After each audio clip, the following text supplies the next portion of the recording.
Thank you very much, delegates. I beg to move resolution number 14.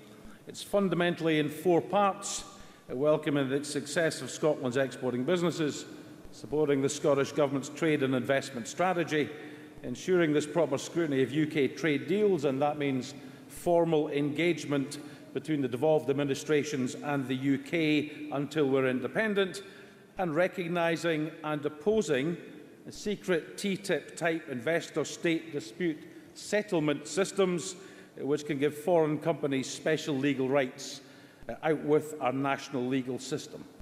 And I think it's right we look at trade through these 4 prisms. Our exporting businesses, and it is businesses which export, not governments, have done a remarkable job. Scottish businesses have seen their exports rise to £29 billion. That's up 12% over the year. And when one considers that with our imports at £24 billion, we are a net exporter, it's well done to them, and it puts Scotland in a fantastic place when we do become independent. Now, I've said it's businesses which export, not governments, and that's true, but governments, of course, must support exporting companies. And can I say the Scottish Government's trade and investment strategy is first class. It brings together trade, investment, the internationalisation of our economy. It defines our ambition and the importance of our One Scotland approach.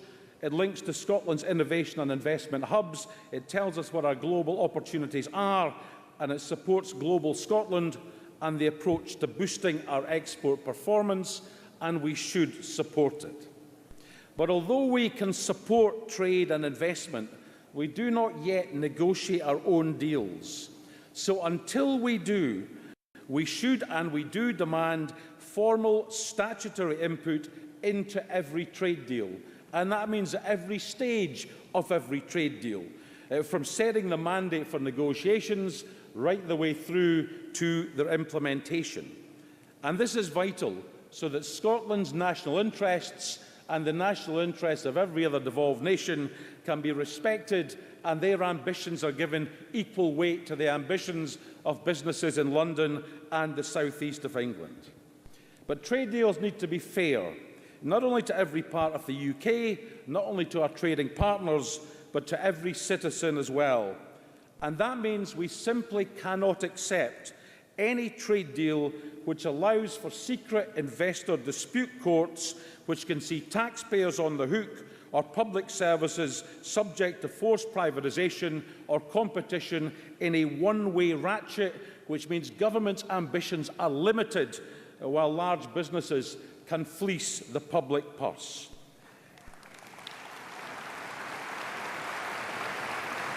Friends, though, it is impossible to discuss trade without reference to the biggest threat we face, which is the no-deal, blind, cliff-edge Brexit.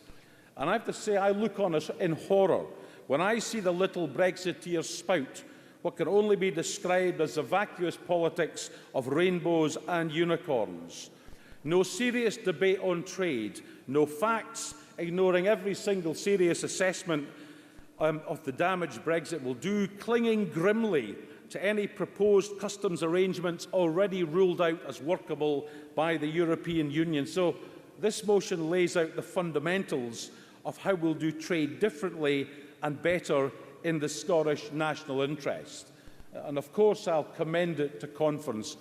But before I do, can I briefly tell you what happened when we discussed these matters during the passage of the trade bill a few months ago? The UK government said if a Scottish government responsibility intersected with a UK one, Scottish ministers would have to consult or seek consent with Westminster. So we said, rather sensibly, I thought, if a UK responsibility intersected with a Scottish one, then UK ministers should consult or seek consent in the same way. Of course, the Tories said no. But worse, the saintly Jeremy and the British Labour Party couldn't back us. And they were explicit because it gave parity to Scottish ministers and UK ministers. The Labour Party opposed equality. They opposed parity between Scotland and the UK. So when we pass this, and I'm sure we will, it's not just the technical points on the paper. The message is clear. Jeremy Corbyn and the Labour Party might want to see and keep Scotland as a second-class nation when it comes to trade, like so much else. We're not second-class to anybody, and the sooner we're independent and cut our own deals, the better.